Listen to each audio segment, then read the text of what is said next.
High বন্ধুরা, আজকে আমি আমাদের গ্রামের পরিবেশটা কি সুন্দর সেটা আমি দেখাবো।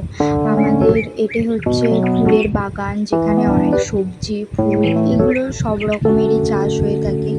যেমন এখানে আম ধরেছে, এগুলো আম, এগুলো নারকেল গাছ, এগুলো ফুলের হচ্ছে যে বাগান। আরও চলো সমস্ত কিছু দেখাচ্ছি তোমাদেরকে, চলো। এখানে দুই ধরনের গোলাপ ফুল আছে। এটা হলো রজনীগন্ধা ফুল, এটা খুব সুন্দর সেন্ট। আর এখানে বিভিন্ন ধরনের লঙ্কা গাছ আছে, আমরা এখান থেকে তুলে খাই। এটা হচ্ছে কলমি শাকের গাছ, আর এখানে কয়েকটা কাঁঠাল রয়েছে, এগুলো ফুটেজগুলো দেখালাম। আর এটা হচ্ছে আমাদের পুকুর, যেখানে অনেক ধরনের মাছ আছে, চাষ করা হয়। আমরা পুরোপুরি গ্রামে থাকি, আর গ্রামের এলাকা। আর এখানে বিভিন্ন ধরনের জিনিস রয়েছে, যেমন হচ্ছে ফুল আছে, লেবু আছে, এখানে চিচিঙে। আমার ভিডিও যদি ভালো লাগে প্লিজ লাইক সাবস্ক্রাইব করবে।